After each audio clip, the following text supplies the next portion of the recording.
मेरे साले की बेगम जो है, मेरी बहन हुई काबिल एहतराम। वो इस वक्त ज़िंदगी और मौत की जंग लड़ रही है, ज़िंदगी और मौत की।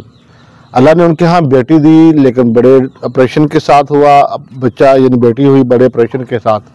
बेटी तो पैदा हो गई, उसकी इस बेटी की डिलीवरी के दौरान अपना ब्लड काफ़ी बह गया और उनके ब्लड का इंतज़ाम नहीं हुआ और तकरीबन 12 घंटे होने जा रहे हैं, अभी तक उनके ब्लड का कोई इंतज़ाम नहीं हुआ। वहाँ हमने 15 लोगों का ब्लड चेक करवाया, लेकिन उनके जो ब्लड की ज़रूरत थी बी नेगेटिव, यानी कि बी नेगेटिव बोलते हैं, ये जो भी ये, और दूसरा था अगर ये नहीं मिलता तो ओ नेगेटिव, लेकिन दोनों का इंतज़ाम नहीं हुआ। और बाकी तफसीलात वीडियो में आप सुने, देखें, आपको मालूम हो जाएगी। अल्लाह बेहतर करे, दुआ करे, अल्लाह ये मुश्किलात आसान कर दे। बिस्मिल्लाहिर्रहमानिर्रहीम। अस्सलाम वालेकुम। कैसे हैं व्यूअर्स? उम्मीद है आप सब खैरियत से होंगे। जहां भी हैं अल्लाह आपको खुशी दे, सलामती दे, दुनिया और आखिरत की कामयाबी और भलाई अता फरमाए। अल्लाह हम सब से राज़ी हो, अल्लाह हम सब से राज़ी हो। जो प्यारे इस दुनिया फानी से जा चुके, अल्लाह उनकी मग़फ़िरत फरमाए, दर्जात बुलंद करे, वर्षा को सब्र जमील अता करे, इसका नेमत बदल दुनिया भी अच्छा दे, आखिरत में भी अच्छा दे। जो बीमार हैं अल्लाह उन्हें सेहत, तंदुरुस्ती, शिफा अता फरमाए। जिनके यहाँ औलाद नहीं है अल्लाह उन्हें नेक साले औलाद से नवाजे, अपने फजल से, अपनी रहमत से नेक औलाद अता फरमाए। आप सलाम भी करो, इन्हें छोड़ दो, दुआ करो, दुआ करो, अल्लाह ताला खुशियाँ दे, सलामती दे, अल्लाह राजी हो, कोई गम ना हो, अल्लाह उन्हें नेक औलाद से भी नवाजे। फातिमा बेटा बेटी उड़ रही है, ऐसा नहीं करो, नेक औलाद से भी नवाजे, अल्लाह अपने फजल से, अपनी रहमत से हम सबको ढांप ले, आमीन या रब्बल आलमीन। आज इंतहाई अफसोस के साथ एक खबर आपको बताने जा रहे हैं कि यकीन जाने कि जितनी आज मैंने बेबसी देखी अपनी ज़िंदगी में, ऐसी बेबसी मैंने पहले कभी नहीं देखी, कभी देखी। हालांकि मैं अपने इन मेरे पाँव कटे, हाथ कटे, मैं इन गम को भूल गया, इस चीज़ को मैं भूल गया। लेकिन ज़िंदगी का एहसास क्या होता है कि आज एक ज़िंदा इंसान के लिए ब्लड की ज़रूरत थी, बी नेगेटिव या फिर ओ नेगेटिव बोलते हैं, या जो भी है, मेरी तालीम नहीं है, माफ़ कीजिएगा। बी नेगेटिव या ओ नेगेटिव, इन दोनों में से कोई एक ब्लड मिल जाए। मेरे साले की बेगम का डिलीवरी केस हुआ बड़े ऑपरेशन के बीच में, और उनके यहाँ अल्लाह ने बेटी तो दी खैरियत और सलामती के साथ, लेकिन उस बहन की ब्लीडिंग काफ़ी हो गई, ब्लीडिंग ऑपरेशन के दौरान काफ़ी ज़्यादा हो गई। अच्छा, तो उनको ये बताया गया कि जी हमारे पास बी नेगेटिव जो ब्लड है उसका इंतज़ाम है, जबकि वो लड़का था जो उसका वाकई ब्लड जो था बी नेगेटिव नहीं था, बी पॉजिटिव था। बी पॉजिटिव क्या बोलते हैं सही। अच्छा, यानी कि गलतफहमी के बीच में आगे एक इखलाकी तौर पे उन्होंने ऑपरेशन कर दिया। अभी टाइम जो है ना, पहले ही कुछ दिन ऊपर हो चुके हैं, 7-8 दिन या 10 दिन ऊपर हो चुके हैं, लिहाजा इसका ऑपरेशन कर दिया जाए। तब इन्होंने तसल्ली दी कि जी ब्लड का इंतज़ाम है। दो ये बेगम मेरी से पूछो, कहती है उनका ऑपरेशन बड़ा करके उससे भी निशान है, बच्ची को भी कहती गाल के ऊपर निशान है, बच्ची को तो मैंने नहीं देखा था। हाँ, उससे भी सांस की नाली लगा दी गई, बच्ची को भी ये बता रही है। दुआ करो अल्लाह ताला उनके लिए ब्लड का इंतज़ाम कर दे, ब्लड का इंतज़ाम। अच्छा, तो यानी कि इतना मैं बेबस हो गया, वहाँ पर इंतहा बेबस हो गया, ठीक है। अच्छा, इतना बेबस हो गया कि मैंने दाएं जो मेरे सोर्स थे सारे इस्तेमाल किए।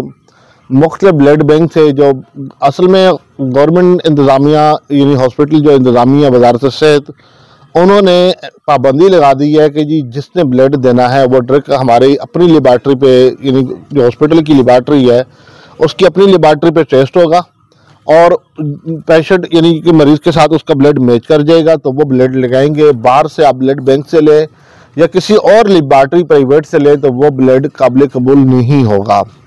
अब हमने तकरीबन 15 लोगों का ब्लड चेक कराया उसी एक हॉस्पिटल में, उसको के जैसे जिसको बुलाया, इनकार तो किसी ने ना किया, लेकिन वो ब्लड किसी का भी मैच ना हुआ। असल में मैं अब पानी पीने लगा हूँ ना, मुझे प्यास बहुत लगी हुई है। मैंने आज बच्चों को बोला था, मैंने कहा शिकंजी ले आए, लिहाजा शिकंजी बनाए और शिकंजी क्या ले गया, नींबू लेके आए, सॉरी नींबू लेकर आए, क्योंकि उधर ही गए हुए थे हॉस्पिटल, बेगम मैं हम दोनों, तो वहाँ से ये नींबू लेते आए।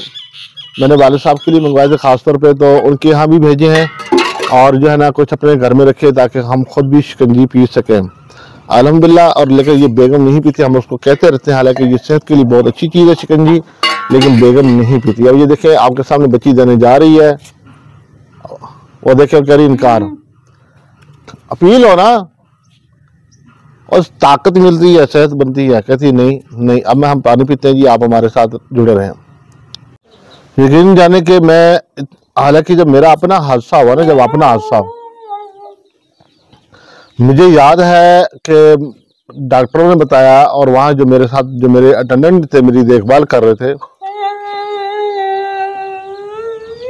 सुबह जाना है मैंने, सुबह ठीक है दोबारा हॉस्पिटल जाना है, कह रही है कि पाउडर लेके आना था, ठंडा पाउडर जो बच्चों के लिए ना अब अपना लहसुन वगैरह पड़ जाते हैं उनको, दूसरा अपना क्या कहते हैं पीत, हाँ वो दाने से निकल आते ना बाजुओं पे, चेहरे पे, गर्दन पे, दाएं पे, वो लेके आना था। हाँ अच्छा ठीक है वो मैं थक चुका था असल में ना, मैं आप तो अंदर बैठी थी ना बेड के ऊपर से जाके बैठ गई यूं टांग पे टांग रखे हैं, तो बाहर मैं इधर उधर उधर जा चल चल के मैं थक गया था, ठीक है चल चल के थक गया था। बैग के ऊपर उस तरफ जाओ, ब्लड का पता करता था, ठीक है ये खून जो उसका पता किया, उसका किया, ये देखिए आप मेरे साथ ये गुस्सा हो रही है, करिए कि आप तो शहर भी गए हैं, सिटी भी गए हैं और वहां से कुछ चीजें लेके आ रही थी, मुझे बाजार क्यों नहीं लेकर गए। इसने वाकया नहीं किया, जब हॉस्पिटल से हम निकले टमाटर ले आओ, जब हॉस्पिटल से हम वापसी निकले ना, इसने मुझे कहा, मैंने कहा नहीं घर चलना है बस, अब कुछ भी नहीं होगा, कुछ भी नहीं होगा। ये बार बार मुझे पीछे से सुंडे मारती रही, मोटरसाइकिल में बैठे हुए करे आस्ता आस्ता, वो भी देखो ना गर्मी कितनी थी, पसीना, आप तो अंदर हॉस्पिटल में जाके बेड जो था, बेड उसके ऊपर ऐसे टांग रख के बैठ गए हैं, और बच्ची के ऊपर एसी भी लगे हुए थे ना, पंखे भी चल रहे थे, आप तो ठंड में सुकून से बैठे, बाहर कभी दरख्तों का हवा तो नहीं थी वहां, तो हाँ तो मैं जब टांगे उतार के उधर बैठता, कभी वहां बैठता, कभी वहां बैठता था ना। आप जब बाहर 2 दफा आई हैं, 2 दफा बाहर जब मैं उतार के ऐसे इनको हवा लगवाने के लिए बैठा था ना, मैं वहां पार्किंग के बीच में हवा लगवाने के लिए 2 दफा मैंने टांगे उतारी, वो भी मजबूर होके, ठीक है बस सामने है जो कुछ, यानी कि शर्म भी आती थी कि लोगों के सामने क्या कर रहे हैं, घर में तो चलो बंदा टांगे उतार के बैठ जाता है, बाहर के क्या करे, लेकिन मजबूरी थी, वहां दरख्तों के नीचे बैठ के मैंने अब पार्किंग के बीच में अपनी टांगे उतार के हवा लगवाने के लिए बैठा था। फिर कभी उस लेबॉर्ट्री के पास जाओ, कभी उस लेबॉर्ट्री के पास जाओ, कभी किस लेबॉर्ट्री के पास जाओ, बैग के ऊपर इधर उधर दाएं घूमता रहा और कोशिश करता रहा कि किसी तरीके ब्लड का इंतजाम हो जाए, लेकिन ब्लड का इंतजाम नहीं हुआ, अल्लाह खैर करेगा। और आपसे इजाज़त भी चाहते हैं, फिर किसी और वीडियो में दोबारा मिलेंगे, दुआ में याद रखिएगा। बहुत शुक्रिया, अस्सलाम वालेकुम।